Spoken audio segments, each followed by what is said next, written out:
नमस्कार दोस्तों, मेरा नाम है आनंद और आप देख रहे हैं स्टडी दोस्त प्रयागराज यूट्यूब चैनल लाइव। तो इसमें आज मैं आपको आचार्य हजारी प्रसाद द्विवेदी जी की भाषा और शैली के बारे में आपको बताऊंगा। तो अगर आपने इसके पहले का जीवन परिचय वाला वीडियो ना देखा तो चैनल पर जाके देख लीजिएगा। प्लेलिस्ट की सीरीज बनी हुई है, आप वहाँ से देख सकते हैं। क्लास 12 के लिए अलग और 10th के लिए अलग बनाया गया है। तो चलिए भाषा शैली पर ध्यान देते हैं। तो इसमें अ ब क के दिया हुआ है। तो अ है भाषागत विशेषताएं। द्विवेदी जी की भाषा शुद्ध है, परिमार्जित है, प्रौढ़ एवं संयत खड़ी बोली है। इनकी भाषा में संस्कृत के तत्सम शब्दों के साथ उर्दू, फारसी तथा अंग्रेजी के प्रचलित शब्दों का प्रयोग है। इन्होंने अपने निबंधों में संस्कृत के उद्धरणों को उद्धृत किया है, यानी उल्लेखित किया है, उभराया है। कहावतों और मुहावरों का प्रयोग भी किया गया है। कहावतों और मुहावरों के लिए हम एक वीडियो बनाएंगे, उसमें आपको ग्रामर से संबंधित सारी चीज़ें आपको बताएंगे। विषय की भिन्नता के कारण इनकी भाषा के विविध रूप हो जाते हैं। इन्होंने अपनी भाषा में संस्कृत के प्रचलित और अप्रचलित दोनों प्रकार के शब्दों को अपनाया है।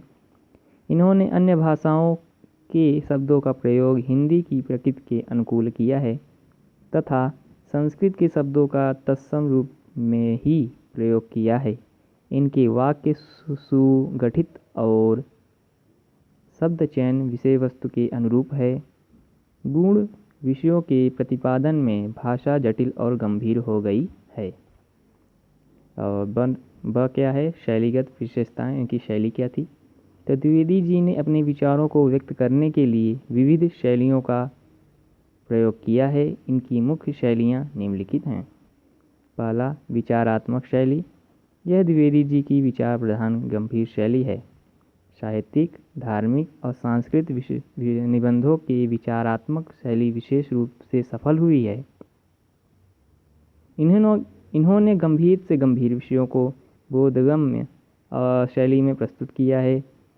इस शैली में संस्कृत के तत्सम शब्दों की प्रधानता है, वाक्य बड़े हैं और भाषा गंभीर है। दूसरा ये है गवेषणात्मक शैली। पुरातत्व और शोधपूर्ण निबंधों में गवेषणात्मक शैली अपनाई गई है। साहित्य के विभिन्न पक्षों पर विचार करते समय, थोड़ा विराम लेंगे यहाँ पर हम,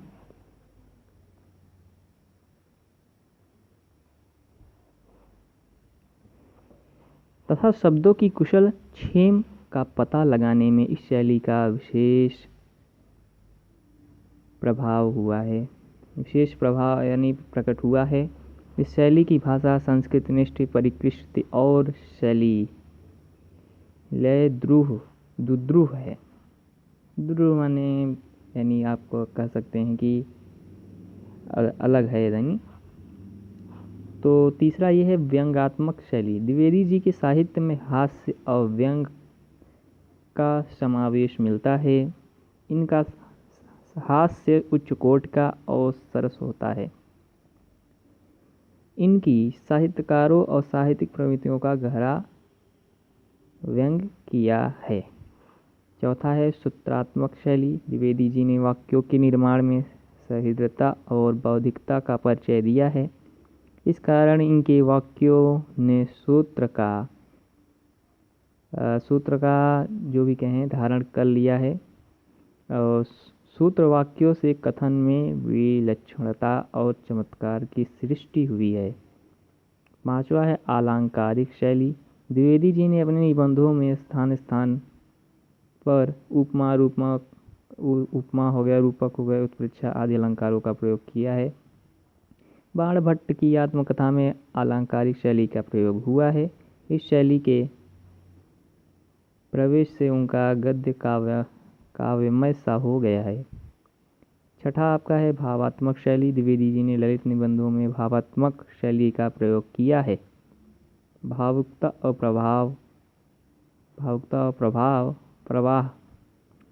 प्रवाह इस शैली की विशेषताएं हैं। सातवां है आलोचनात्मक शैली। इस शैली में भाषा संस्कृत निष्ठ होते हुए भी सरल, साहित्यिक तथा प्रवाह युक्त है। कवियों, लेखकों तथा मतमंतारों के साहित्य की आलोचनाओं में इस शैली का प्रयोग हुआ है।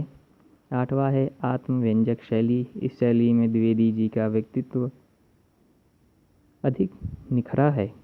उनकी विद्वता और मननशीलता इसमें अधिक निखर उठी है।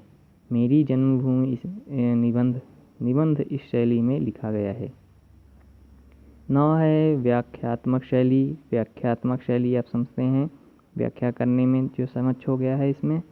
तो दार्शनिक विषयों के निबंध व्याख्यात्मक शैली लिखे गए हैं।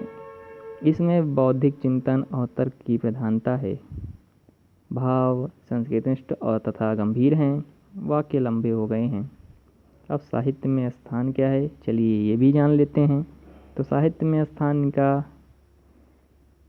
प्रधान है। तो आचार्य हजारी प्रसाद द्विवेदी जी हिंदी गद्य के प्रतिभाशाली रचनाकार थे। इन्होंने साहित्य के इतिहास लेखन को नवीन दिशा प्रदान की।